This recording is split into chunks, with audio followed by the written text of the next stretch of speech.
Quality mga idol, oh. Quality.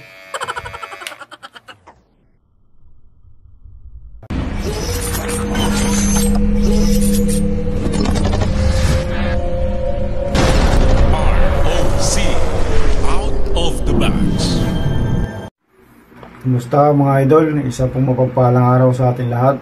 Nandito po tayo sa unang vlog natin dito po sa ating ROC out of the box. Sa mga nagtatanong po bakit po ROC out of the box, siyempre yung ROC po ay stands for Renegade Offering Channel. At kung bakit naman po out of the box, kung matatandaan nyo po sa mga nakarang video po natin, may mga video po tayo na lihis dun po sa original content na Guns DIY, Travel, Arts. Yun po yung mga extra video po natin ng mga rambuan. So ngayon, para maging legit, ngayon tatawagin po natin yung out of the box. Siyempre mag-upload pa rin po tayo ng mga content natin na DIY, Travel, Arts, dahil yun po yung original content natin.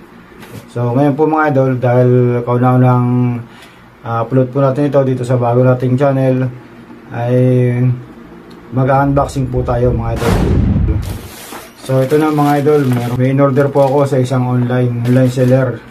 At ito po yung i-unboxing natin ngayon. So, ito na po mga idol, i-unboxing na po natin. Meron po tayo ditong tinting. Tama ba? Nakadikit na pala dito. So ito na mga idol. Wow! Umorder po ako ng isang razor dahil po napakamahal na po ngayon ng gupit sa mga barbershop. Dati ay 50 lang, ngayon ay umabot na ng naging 75, ngayon ay 80 na. 80 na po ang ang gupit.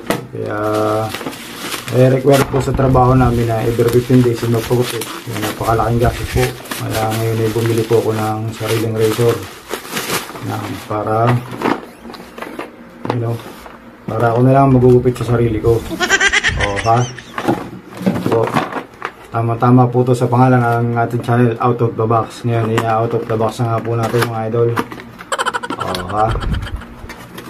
Ayan po mga idol. Wow! Ito po yung manual. Ayan, may manual siyang kasama.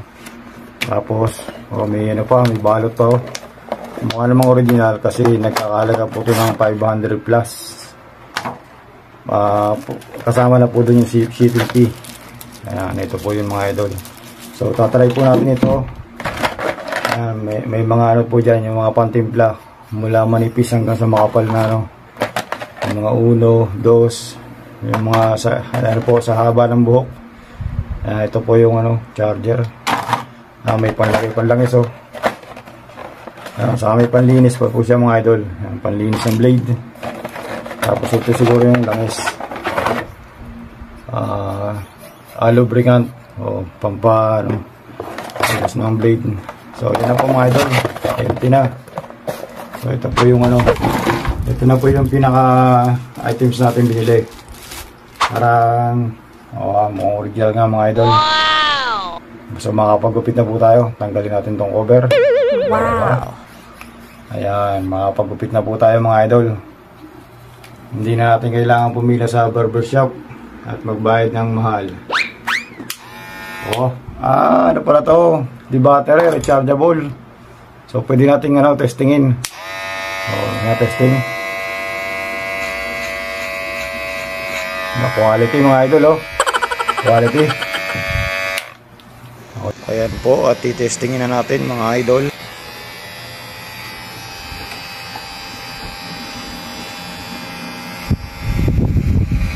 Mga idol, tinetesting ko po itong aking bagong biling razor.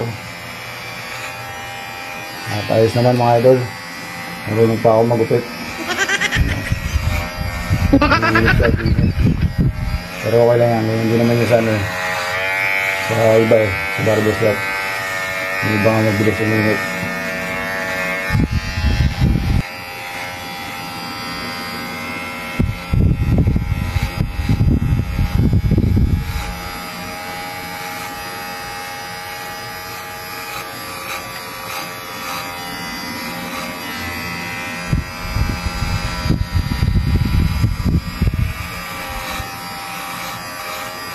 So yan po mga idol. Ang kagandahan yan, walang kita sa akin yung mga barbershop ngayon.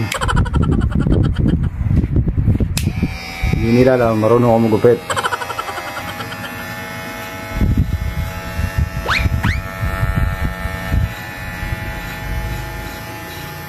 Yan po mga idol, nakaharap ako sa salamin habang ginugupitan ko ang aking sarili.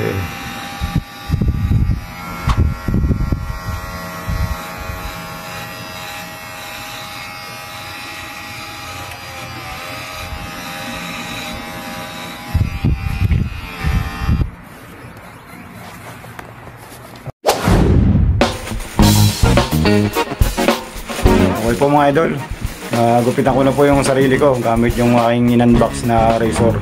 So, maraming salamat po sa mga matagang nanood at God bless po sa ating lahat mga idol.